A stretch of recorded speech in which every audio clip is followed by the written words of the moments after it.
Good day, ladies and gentlemen, and welcome to today's webinar, Better Transportation for Older Adults. All lines have been placed on a listen-only mode, and the floor will be open for questions later on in the presentation utilizing the chat and the Q&A box. If you should require assistance throughout the conference, press *0 on your telephone keypad to reach a live operator. At this time, it is my pleasure to turn the floor over to John Feather. Sir, the floor is yours. Thanks so much, and welcome everyone. Sorry for our technical delay this afternoon. And welcome to today's session designed for funders for age-friendly communities. As was mentioned, our session today is Better Transportation for Older Adults, and I am John Feather, the CEO of Grantmakers in Aging. I'm delighted that so many of you have joined us today. Before we begin, I want to thank the Pfizer Foundation and United Way Worldwide for their support of today's session. A special thanks go to Barbara Greenberg and Jan Swartz from the Philanthropic group for organizing this session. In every community looking to improve its age friendliness, transportation is a key issue, perhaps even the key issue, and one of the most complex to resolve. In a society so dependent on individual automobiles, what happens when older persons lose the ability to drive? We are pleased to have 4 presenters today who will share their experience leveraging private and public dollars to cause lasting change in transportation and mobility options for older adults of differing abilities. With us today are Kathy Boyer-Shechel of the Mid-America Regional Council in Kansas City, Isabel Rovira of Urban Health Solutions in Miami, Renee Ray of the Atlanta Regional Commission, and Amy St. Peter of the Maricopa Association of Governments in Phoenix. Welcome to you all. Kathy, let's start with you. Tell us how Kansas City has evolved to better meet the transportation needs of all of its citizens, including older persons. Okay, and if we can move to the first slide. As John mentioned, I'm Kathy Boyer-Shechel, Project Manager with an initiative called KC Communities for All Ages, which is a part of the Mid-America Regional Council. And as I go forward with my presentation, I'll refer to that as MARC. And MARC is the Association of City and County Governments and the Metropolitan Planning Organization, referred to as the MPO for the Greater Kansas City region. And MPOs are the federally mandated and federally funded transportation policy-making organizations in the United States made up of representatives from local government and governmental transportation authorities. KC Communities for All Ages is the region's age-friendly community initiative in Kansas City. From 2005 to 2012, I was the program officer for the Jewish Heritage Foundation, a private foundation in Kansas City that in 2007 decided to commit a small portion of their grant-making to aging-in-place grants, and I provided staff leadership to the older adult grant-making program. And next slide, please. To demonstrate how philanthropic investments in the Kansas City region have advanced transportation for older adults, I'll walk through a chronological stages beginning in 2008 with a Jewish Heritage Foundation grant representing a partnership between 2 foundations, Jewish Heritage and the Mr. Goodsense Foundation, and University of Missouri Kansas City, which was the grantee. While MARC, as the MPO, has always focused on regional transportation planning, little attention had been given at that time to transportation issues specific to older adults. The framework, or our partners with Mr. Goodsense and UMKC, convened regional experts and leaders in the fields of aging, transportation, and urban planning, the for-profit, government, and nonprofit sectors to prepare the framework for senior mobility. This framework linked needs of aging with regional planning. The framework was incorporated into MARC's Transportation Outlook 2040, which was the region's long-range transportation plan. This is the first time ever in the Kansas City area where older adults were referenced in the region's long-range transportation plan. At the same time as the foundation grant, Jewish Heritage made a grant to a local nonprofit to begin the region's age-friendly community work. This program, KC Communities for All Ages, transitioned from the local nonprofit to MARC in 2012. In 2009, during one of the monthly regional meetings of the age-friendly stakeholders, A connection was made between an emerging website, Link for Care, and a new federal grant, the Veterans Transportation and Community Living Initiative. Funds to support Link for Care established the first step to an eventual mobility management system envisioned for our region.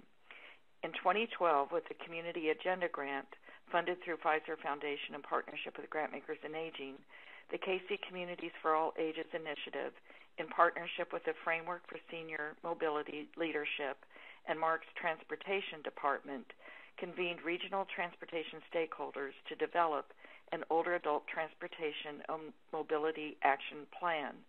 Goals and strategies developed were incorporated in the region's two major transportation plans, the update of Transportation Outlook 2040 and Kansas City Regional Transportation Safety Blueprint. So the grassroots work that the foundation established with Mr. Goodsense and UMKC in 2012 merged with the regional planning more officially, which really has created sustainability with our transportation planning. Also in our region in 2011, leaders in eastern Jackson County, which is on the Missouri side, those leaders engaged in that region's age-friendly planning approached Truman Heartland Community Foundation to assume leadership in the eastern Jack area to begin preparing for an increased aging population. Through the Coalition Transportation Subcommittee, a transportation summit was held in 2014, resulting in an action plan specific to eastern Jackson County. Finally, all the preceding examples that you see on that chart provided significant influence and regional momentum to lead Mark's Transportation Department to create a special committee called Mobility Advisory Committee and undertake the RIDE KC coordination, which focused on the development of coordinated trip delivery service, a single regional eligibility application process, and expansion of an information and referral service. Philanthropic investments that were made over a 7-year period leveraged resources to expand the region's efforts to address transportation and mobility of older adults. It started with a research grant to better understand the current situation, convened important stakeholders, and laid the groundwork for subsequent work, much of which was funded through Philanthropic, which has supported KC's efforts to move toward a complete mobility management system. Next slide, please. For opportunities for funders, here are just a few, but there are many more. As described in the previous slide, funders play a critical role in providing leadership to place the spotlight on an issue and convening stakeholders to focus on not only the issue, but in creating solutions. In the case of Truman Heartland Community Foundation, foundation leaders meet regularly with elected officials, city managers, business leaders, and others to educate them on the issue and to engage them in current discussions and problem solving. Their foundation also provided vital leadership to advocate on a needed policy change within the Kansas City, Missouri City's Jitney ordinance to allow a volunteer driver program to operate within the city boundaries. For funders who prefer to support direct services, grants might be given to fund volunteer driver programs. Or while not a direct service, funders might give grants to support public awareness campaigns to promote transportation options. For communities where little research or data is available on transportation needs and services, funders might consider supportive research to help the community better understand the issue, current assets, and gaps. This is where Kansas City began its work. Another example is to support education and awareness of older driver safety issues through workshops, car fit events, websites, such as the Community for All Ages added a specific portion on our website with older adult driver resources. Next slide, please. Where funders might start to examine their impact on transportation. In the case of the Jewish Heritage Foundation, staff began with research on the issue and what was currently available in the KC region. Your MPO or Metropolitan Planning Organization or other planning organization is a good place to start. Foundation staff and volunteers don't need to become experts in transportation. We certainly weren't at the Jewish Heritage Foundation, although becoming more of an expert is a likely outcome through your research and involvement with transportation stakeholders. but foundation people are in a position to convene thought leaders and other funders to have intentional discussions on the issue, challenges, and opportunities for impact. Keep in mind, as KC, as an example, the early research project provided the initial beginning that led, over time, to major sustainable transportation advancements for Kansas City older adults. After initial research and discussion with stakeholders to identify needs, foundations are in a position to discuss and understand the preferred impact they wish to make. And the next slide is simply resources specific to Kansas City that you might access at a later time. So thank you, John. Well, thank you so much, Kathy. That's very helpful background for our discussion today. Isabel, let's turn to you. The Miami-Dade Age-Friendly Initiative has done very innovative work in the Little Havana area of Miami. Could you tell us something about the neighborhood and the work you've done there? Sure. Thank you, John. Good afternoon. My name is Isabel Rovira. Can we have the next slide? I'm the Director of Operations and Management at Urban Health Partnerships, as well as the coordinator for the Miami-Dade Age-Friendly Initiative. Today I'm going to talk about the Safe Routes to Age in Place pilot project we conducted in Little Havana, a neighborhood in Miami, Florida. Next slide. Our initiative's mission is to create a community for all ages where older adults in Miami-Dade can stay active and healthy with dignity and enjoyment. Because we are working at a county-wide level, our focus is on policy systems and environmental changes towards sustainability. Next slide. The Pfizer Foundation, through its Community Agenda Grant Program, together with the funding from local partners like the Health Foundation of South Florida, helped us to focus on environmental change in Little Havana through the Safe Routes to Age in Place initiative. Next slide. The Safe Routes to Age in Place initiative was developed to foster accessible, safe, comfortable, appealing, and active transportation options for adults of all ages and abilities. This has a focus on environmental change strategies, which involves physical or material changes to the economic, social, or physical environment. We piloted the initiative in Little Havana, a neighborhood in Miami which is primarily Hispanic and has a large population of older adults. The initiative was modeled after the successful Safe Routes to School program, which works to improve environments and conditions surrounding schools so that children have the opportunity to actively commute to school.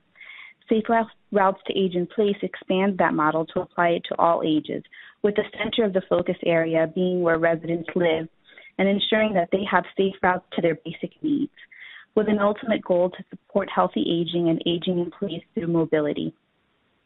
Next slide.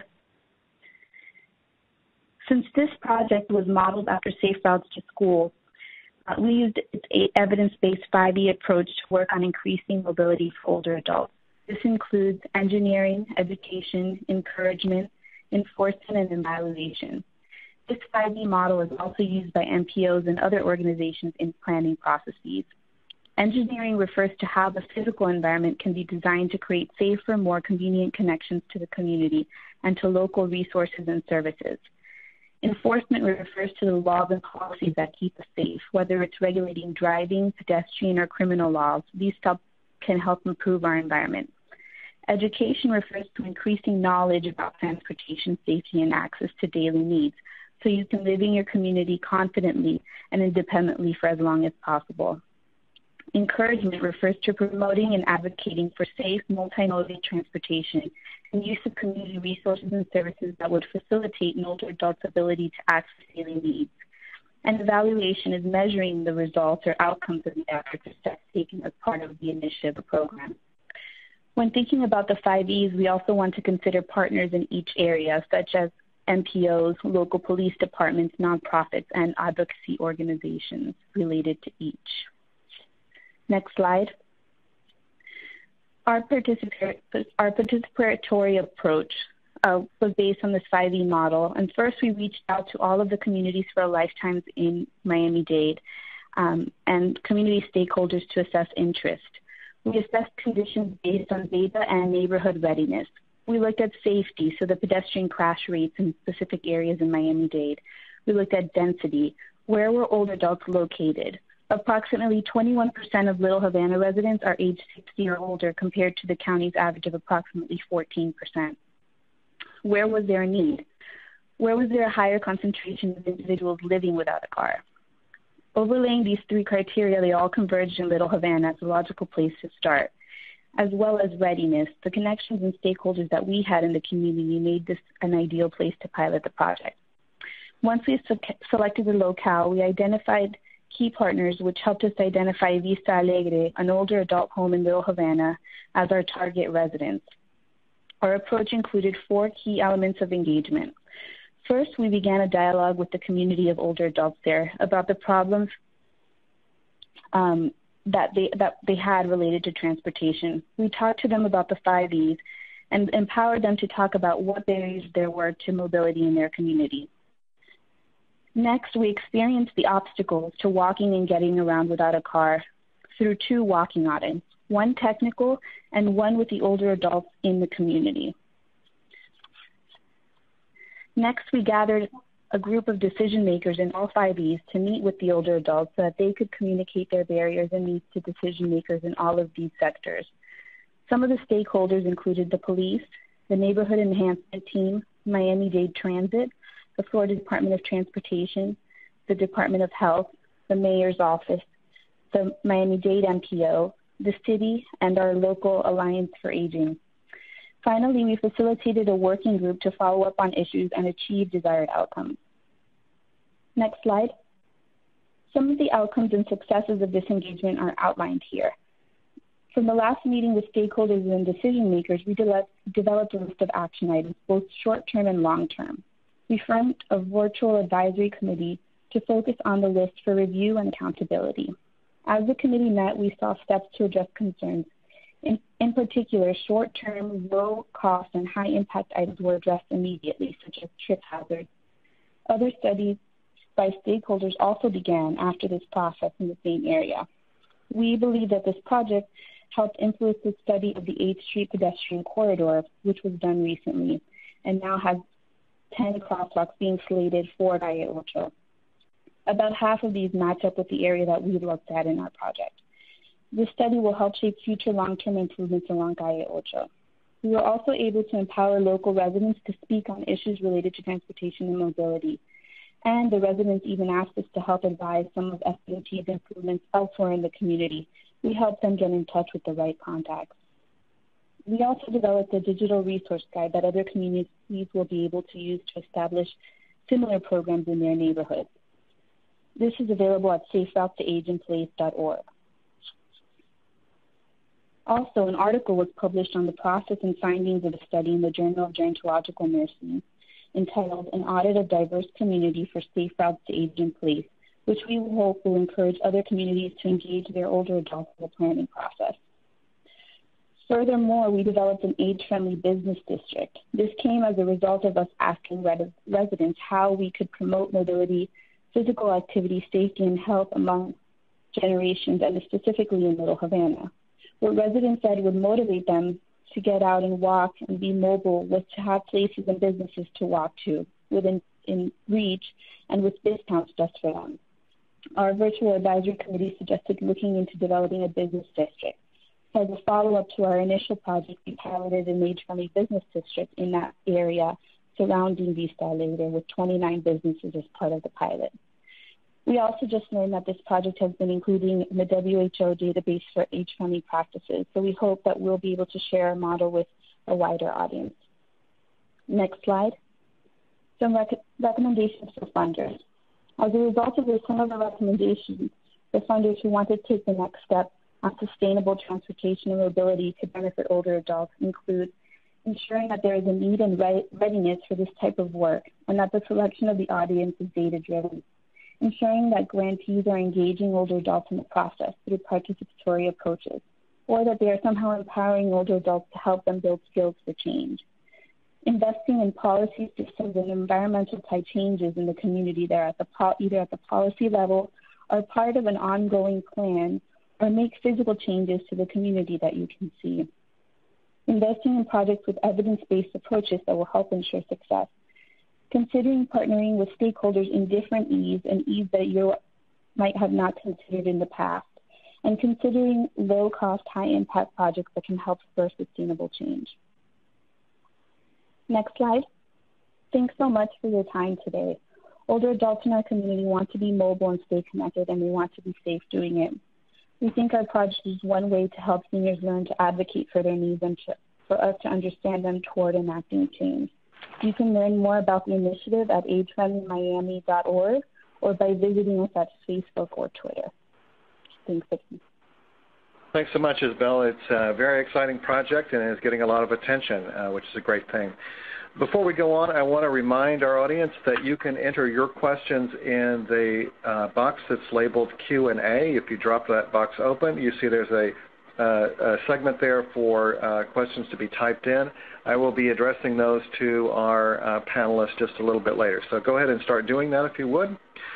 And Renee, we'll turn to you next. The Atlanta region has a daunting transportation challenge in that you're one of the most spread out locations in the country, but typical of many cities that were built up primarily after the era of the automobile and very much driven by the automobile's ubiquity in the country. So what has Atlanta done to be more age-friendly on transportation? All right. Thanks very much, John. And if you can go ahead and click through to my next slide, I want to start by saying thanks so much for having me. I'm very pleased to have the opportunity to share a little, one of the projects that we're working on at the Atlanta Regional Commission. You're going to hear, I think, some similar themes that you heard from Kathy before. As with Mark, the Atlanta Regional Commission is also a federally designated MPO. We're a federally designated area agency on aging, and because we are the designated recipient and funder of a number of different funding programs related to transportation, that really gave us a great starting point as we became more concerned about transportation in recent years from the AAA standpoint, to go work with our colleagues downstairs who had been working with transportation infrastructure and to some extent services for decades. And so having those relationships in-house and under the same roof, I think, is a real strength for us. And some of the funding streams that we have had over the years are similar to what you heard Kathy mention. A lot of our funds come from the Federal Transit Administration, and also she mentioned VTCLI. So I'm going to tell you a little bit about one project that we have leveraged multiple funding sources to get off the ground, and what we see as some next steps to help make our transportation system more sustainable for people who don't or can't drive, such as older adults. So next slide, please.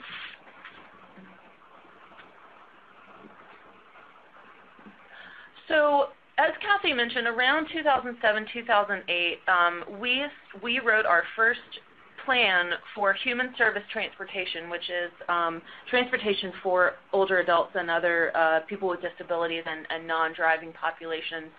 So we have been looking at this conundrum for a number of years. We've been able to gather data through that planning process, both quantitative data in terms of what current residents are actually utilizing our infrastructure for, as well as qualitative data through focus groups and public meetings and other opportunities that we have had to speak directly with users of our transportation system and the sort of barriers that they have to being able to get around. So one of the things we found after doing this work for a number of years and after spending various federal transportation funds in order to help bridge the gap between the transportation demanded and the supply that's available for people who don't drive, was that it was really hard for us to wrap our arms around all of the services that were currently available. In a region as big as Atlanta, and our metropolitan statistical area is about the size of the state of Massachusetts, it was difficult to make sure that we had a clear picture of everything that was available to make sure that when someone contacts us with a need for transportation, we have a very clear picture of what is available and what the best service for this individual might be. So recognizing that need, we applied for and won funding from VTCLI, which is an FTA program, in order to build the website that you see in front of you now. And if you're familiar with something like a kayak or a trip planning website, or even Google Maps, this kind of screenshot that you see may look a little bit familiar. And so, if you were to go on an existing website like Google Maps or Apple Maps, you get a limited menu of transportation options. And what we wanted to do was open that up both for ourselves as we work with clients through our Aging and Disability Resource Center, and for actual users and members of supportive services, whether they're case managers, senior services, residential home managers, anyone who might work with older adults, to have one place that they could go to find all of the options that were available. And so one thing that you can see as you look under the trip options, there's something called specialized services, and that includes a number of different entities that we have worked with over the years, or that we are familiar with and have vetted, that provide specialized services, whether it's a wheelchair accessible vehicle, whether it is maybe a county-based agency that uses some of our funds to provide demand response transportation. But you're getting that information, and this is really the first time that it's been available to anyone in the Atlanta region. So we're very proud to be able to have this and to get a better picture of what's available. So in order to pull this information together, obviously this was a pretty complicated IT project in which we worked with an IT consultant to help us build the website, and we were also able to draw from multiple databases. They include the ESP database that we use for our Aging and Disability Resource Center. They include all of the carpools that are available on our Georgia Commute Options website, all the different transit agencies available through atltransit.org. And so we populated that with all of the information available so that we can show everything that is available for our users. So that gives you a little bit of a picture of what the website is and what the purpose is. So if we click over to the next slide, I can tell you a little bit about what we've done. So we had a soft launch of this website in March at one of the summits that we convened as part of our Grantmakers in Aging Living Beyond Expectations project. And so we launched that in March, and we've basically been working both with FTA funds and with some of our Grantmakers in Aging and other dollars to do the marketing, the dissemination piece that actually tells people about this website. As you know, if you've worked on a website project, you are so excited at the beginning, and you have press releases and you have social media and other marketing, but it's hard to sustain over time. So we've been fortunate to be able to put a lot of time and resources, and you can see the impact here on this slide. So as I mentioned, we had a soft launch at our March 5th Summit on Aging. We have worked through numerous public meetings to share the website with residents that we work with. And actually, just since the week before last, when I submitted these slides, these numbers have changed. We've now got about 45 volunteers who have gone through train-the-trainer sessions. Those include our partners who are RSVP volunteers. They include partners at senior services and transit organizations. And so we're doing a lot of outreach across the region to work with people who work directly with older adults who might use the site, in addition to doing outreach directly to those potential users at public events. And so you see down at the bottom, we've actually, so that's been updated too. We did a public event yesterday, an Atlanta Streets Alive in a low-income neighborhood in the city of Atlanta that actually gets about 80 to 100,000 people come through. They close the street. One of my colleagues had a booth out sharing. She had sample tablets that people could use to actually walk through the website, plan a sample trip, and so we were able to do some great outreach yesterday. And I think that kind of demonstrates the ability to leverage different pools of funding. Some funding sources are appropriate for one use and some for another. And I think because we have had some ability to leverage dissemination and community engagement dollars, we have been able to, ensure that the money that we put in to develop this website, we are continuing to invest in over time as we work with all of our partners on trying to make sure that the knowledge of the website gets out there.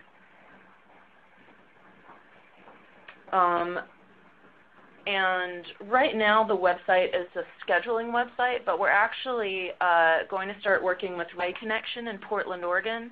You may be familiar with them. They are a national leader in this kind of transportation service, and so we will be working with them to move from just trip discovery and seeing all their options to a trip triaging system whereby you can actually reserve a trip either on-site or by working with one of our colleagues on the phone.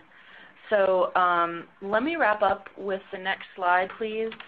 As you've heard me mention, and I think as other speakers have mentioned, you know, the recommendations are really going to be similar for, I think, all different kinds of projects, but I think that's because these suggestions are so valuable. I think all of us are working in environments where we may have limited funding available and where we're all being tasked to do a better job of showing how those dollars are being used responsibly to help the people who are most in need.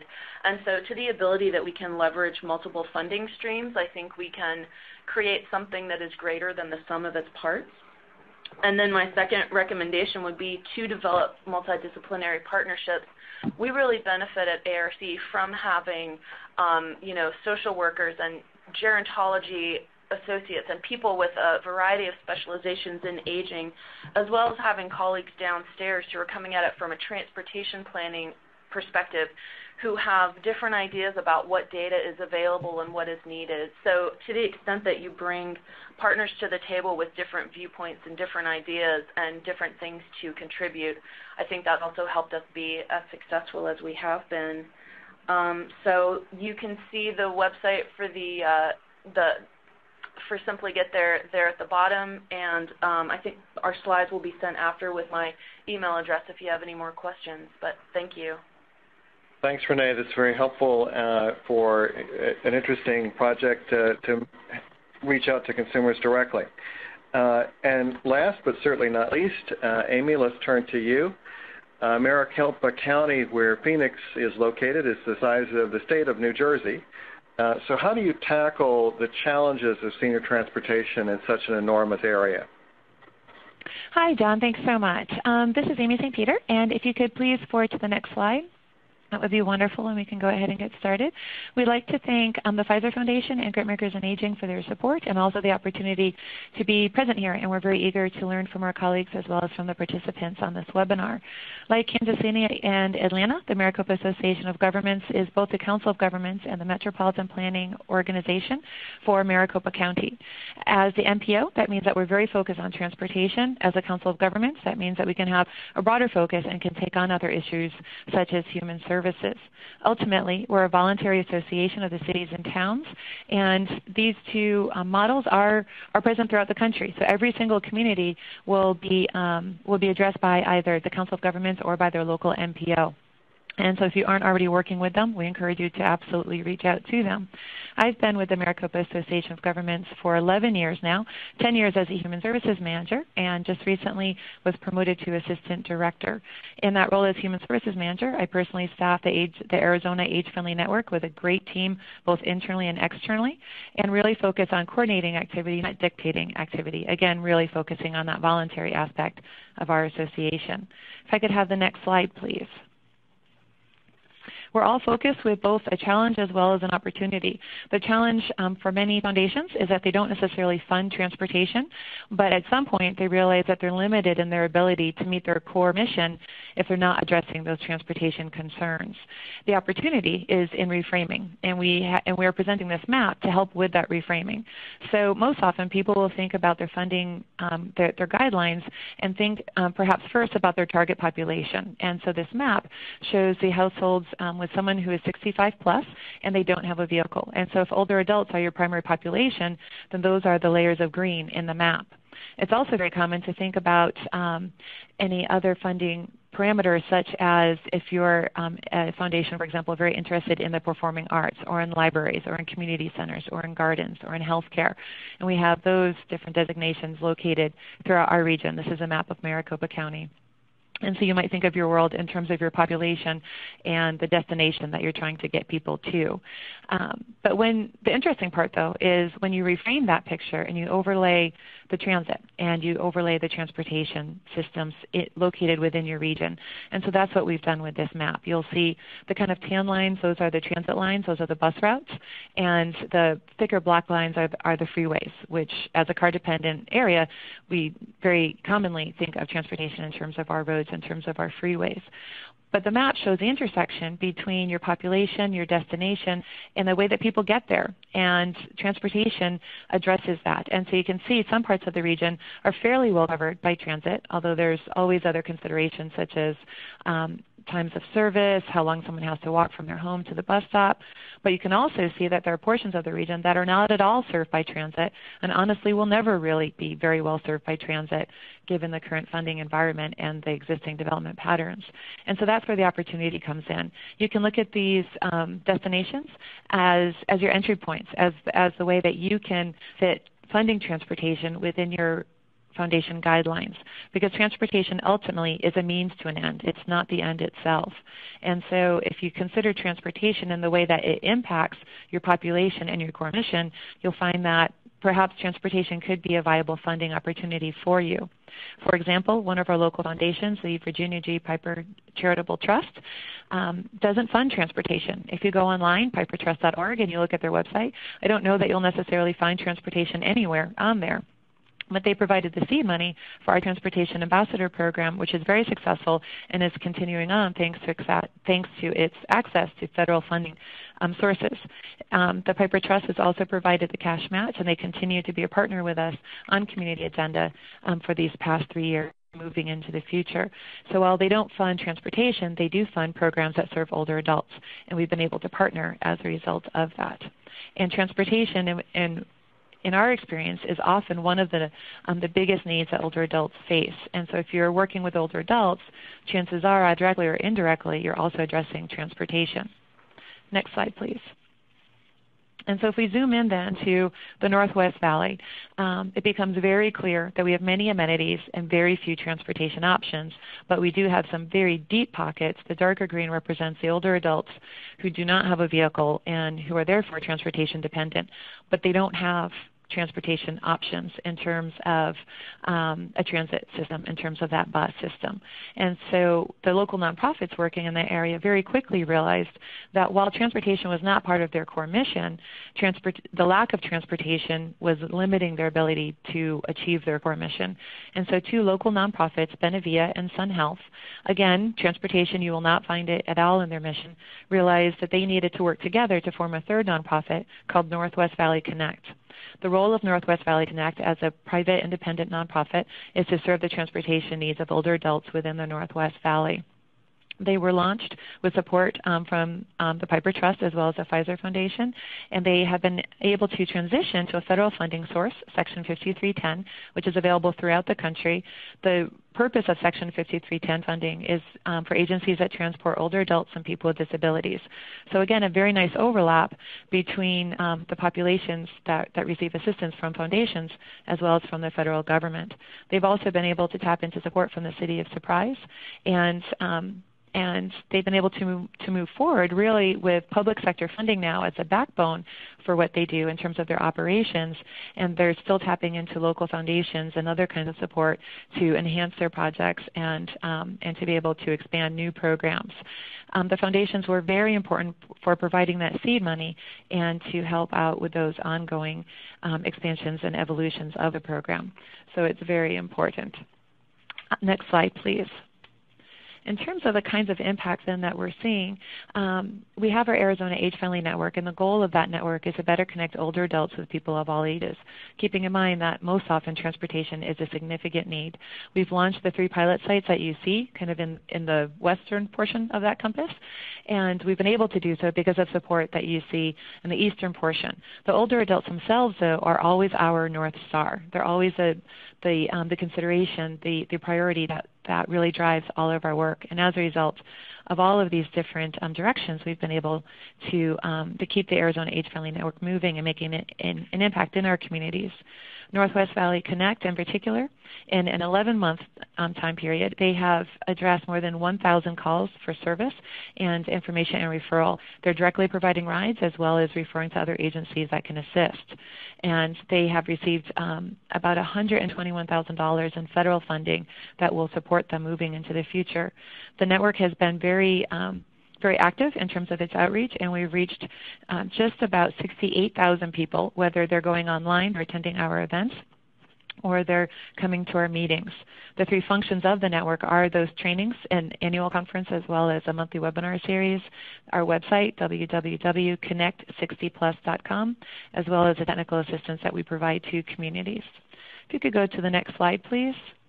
And you'll see some of our recommendations are really thoughts or considerations that you can take into account as you're exploring options, maybe dipping your toes in the water of transportation services. We think it's critically important that foundations and nonprofits can step in to demonstrate that proof of concept. That's critically important. It's very difficult for anyone to receive federal funding if they haven't demonstrated that proof of concept already, and that's a wonderful niche for foundations. And we really encourage you to think of transportation broadly. In the end, it's not about the bus, the train, or the roads. It's really about moving people and goods. And the destination that you're trying to get people to can be assisted by improving the transportation, the means to the end, the way that people get to the destinations that you're interested in, as well as moving the people that you're interested in as well. And that concludes my presentation, and I would be happy to answer any questions. Thank you. Thanks so much, Amy. I do want to remind everybody that we have the opportunity now to ask a few questions to our panel today. If you go to the Q&A box on your screen and open that, you see that you can type in your questions below. So let me start with a general question for all of you. Very often the stereotype about transportation for the elderly is paratransit, so specialized vans for people who are wheelchair dependent or other kinds of things. Do you find that to be a stereotype that you encounter as well, and how do you move people beyond looking at just that difficult and very expensive but also very important aspect? Kathy, I'll ask you to start with that one. Well, I'd like to hand that off to the people who have worked in transportation. I think Renee or Amy, can you respond to that? Hi, it's Amy. I'd be happy to jump in. We've encouraged not just the public, but also our own transportation staff, and they've been wonderful about thinking more broadly about how you meet transportation needs. And so, John, you're exactly correct that it's very common for people to think of transportation assistance in terms of the paratransit, but it's very, very expensive, and communities are often very limited in their ability to provide that service on a broader basis than what is already federally required. And so we've used models such as villages, time banks, our own Northwest Valley Connect program, which is kind of a home-based, homegrown model to help to meet those transportation needs, because honestly, the transportation system can't do it by itself. They absolutely need to build up community capacity so the community can start to meet those needs. And so villages and time banks, while their main focus isn't necessarily transportation, they find that their number one request is for transportation services. And our own local villages, through Tempe Neighbors Helping Neighbors and Central Village, have really stepped up to the plate to creatively offer those rides primarily through volunteers, and that's been very successful. Yeah, this is Renee, and I would say that we are constantly doing education both with partners, with any kind of public meeting we go to, because we do see that perception. And in fact, in the Atlanta region, only 10% of our older adults actually live within a transit capture network. So obviously that solution just is not going to work for our older adults. So we do a lot of work in terms of talking about the different options, talking about the different populations who may need access to services, what those different services look like, whether it's a county-based agency doing demand response, a veteran who may have access to VA transportation, or to some of the volunteer and voucher programs that we fund throughout the region. Thanks. Kathy, this may be a good one for you then. are you intending for the transportation systems to become eventually self-sustaining, or will there always be need for additional resources from the outside, such as foundation or other kinds of funding? Yes, I don't think that transportation, from everything that we've talked about, can be self-sustaining. They're constantly looking for new sources of funding and leveraging private-public partnerships. And I think that as foundations become more familiar with the transportation world, because I remember how I was in 2008 and hearing VTCLI and MPO and 5310, and so I would just encourage the funders who are on this call today to not be overwhelmed with the jargon that you're hearing, because as you become more aware and better and more educated about the transportation system, the more formal parts, it helps you over time to identify the kind of impact you want, whether you want the impact at the 90,000 foot level, or the more of the identifying gaps of where your funding can maybe hold up a gap in a particular area. But to answer your question, Amy and Isabel and Renee may have other opinions, but I think they're constantly looking for additional sources of funding because the need is so great. Okay. Thanks so much. Isabel, a question for you. Could you give us a couple of concrete examples of exactly how the process of creating the safe quarters in Little Havana, how does that work? You talked about doing the street assessments and so forth, but how do you know that it's been successful when you move forward? Sure. So the next step after the assessments was actually meeting with the stakeholders, so those people that could actually do something about what we found with the residents and with our technical assessments. So that included the MPO and the Public Works Department and other groups that would be able to address the concerns. And for example, when we created this virtual advisory committee that we would have calls with to follow up on the specific items that could be immediately addressed and then things that needed to be followed up in the long term. Some of the things that were low cost but made an impact immediately for older adults was getting rid of those type things like trip hazards, so things that would make it unsafe or scary for them to walk because they're scared of falling, like area routes or route barriers that needed to be added in, just routes that were in the way of their walking area being removed, and fixing small issues with sidewalks. Those were small changes that would make a big difference in somebody being able to get to where they needed to be by walking. Also, some of the concerns that they talked about were bicyclists on the sidewalk and speeding. So the appropriate departments were also contacted about looking at speed zones and crosswalks, and those do take a little bit longer. So now we're actually seeing a year later some changes in that department in plans to be installed, and then we're just tracking the progress as it comes along. I hope that answers the question. Thank you. This will need to be our last question, but thinking about different types of transportation solutions, are any of your communities using opportunities like Uber or Lyft as a way of providing transportation to older adults? I'll let anyone start on that one. Well, this is Kathy in Kansas City, and Uber has recently become kind of a mainstay, or it's available here in the Kansas City region. We also have volunteer driver programs that are playing a critical role. Okay. Anyone else? This is Renee in Atlanta. We have discussed for the past 2 to 3 years how we might be able to incorporate Uber or Lyft into some of our funding. But to be honest, because we mostly deal with federal funds, the regulatory hurdles required to get that money so far seems to be something that we have not, been able to overcome with them. I do think that they can provide a great solution. I just don't know that we have the ability to fund them with the federal dollars that we've been using in Atlanta.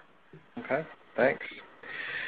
Well, with that, we're going to turn to each of our panelists and ask them for their final words. And Kathy, I'll start with you. I think the final words, as I recall back in 2008, one of our board members from the Jewish Heritage Foundation, when we were looking at funding aging-in-place grants, it really was very vocal about let's stay away from transportation grants because it's too big, we can't solve it. But I think that we really can make a case that the Jewish Heritage Foundation's philanthropic investments, which quite frankly over a very short period of time, probably less than $100,000, played a pivotal role in where Kansas City is today with their transportation planning and an actual mobility management program that is envisioned to take place just within the next year or two. So I think that it's not too big, that philanthropy can play an important role in helping to solve transportation and create, as Amy said, it's a means to an end so that folks can have access to their community. Thanks. Isabel?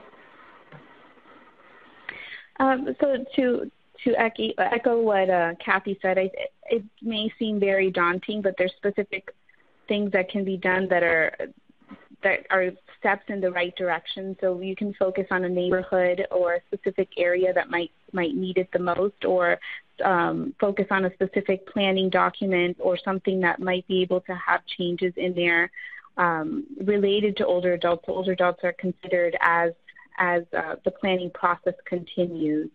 So small steps that can be funded can really move the needle in the right direction. Great. Renee? Renee? Let's see. Renee, are you with us? All right. Amy? Hi, John. Thanks. Two thoughts there, if I may. The first is that I think it's critically important to really leverage the existing structure because no one system can address this on their own. And so we have structures like the area agencies on aging, the NPOs, the councils of governments. Many of them often have nonprofit status or have a 501c3 portion of their agency if the whole agency isn't covered by that designation. So which leads to the second point is that if we want to do new things, we need to be talking to new people. And those new people could be part of that existing structure, and that will make it more sustainable.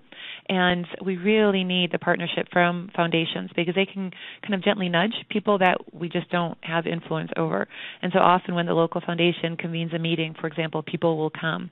Or if the local foundation is promoting a new idea, a new concept, a new priority, people will listen. And so the role of the foundations is critically important in this work. All right.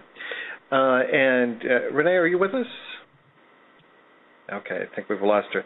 Well, I want to thank our wonderful panelists today, Kathy Boyer-Schessel of the Mid-America Regional Council, Isabel Rovira of Urban Health Solutions, Renee Ray of the Atlanta Regional Commission, and Amy St. Peter of the Maricopa Association of Governments for their participation in today's program.